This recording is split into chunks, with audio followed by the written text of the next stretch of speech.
Hepsters, what's up? Monsize here, Intangible Roots.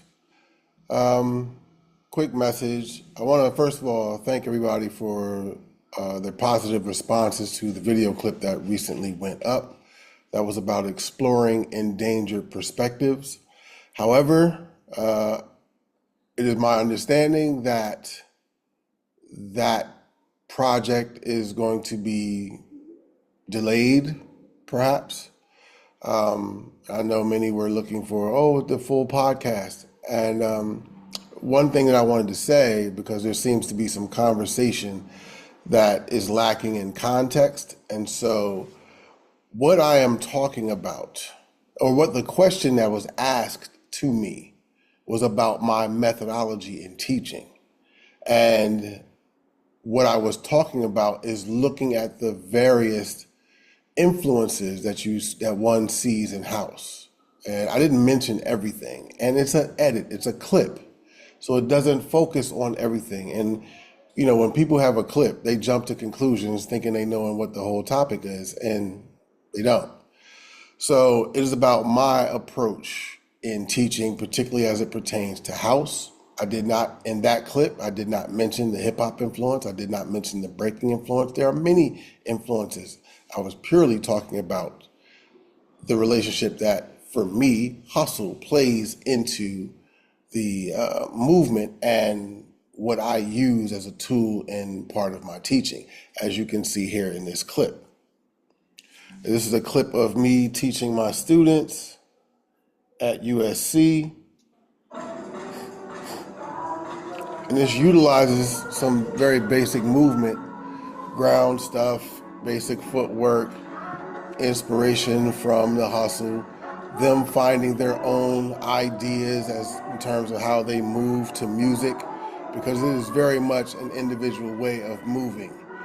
There is a codified idea of house with these codified steps that are mostly based in hip hop.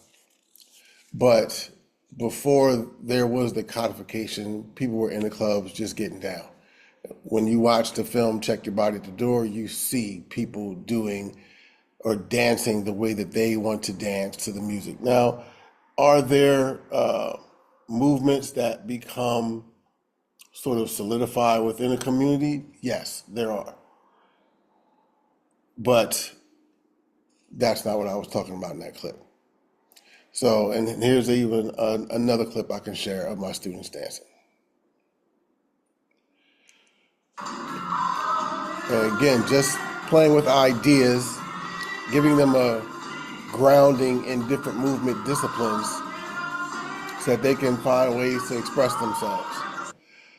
I bring different people. If they're in town, we'll have them come into class. Like, here's a photo of Ejo was teaching a class once. There's a photo of Sekou was teaching a class once. They were in California, and they were gracious enough to come into USC and share with the students there. So I think people don't understand the context, and the context of that interview is not talking about the history of house dance in New York City. The question was about my teaching pedagogy. And it specifically asked about, when I talk about aesthetics, what am I talking about? And for me, every city has its different aesthetics. Philly has its own aesthetics, Jersey, New York, DC, Baltimore. I was in all the clubs, not all, but I was in clubs in those cities. And I saw different ways of people expressing themselves to house music. And in that moment in the conversation, I was talking about a New York aesthetic.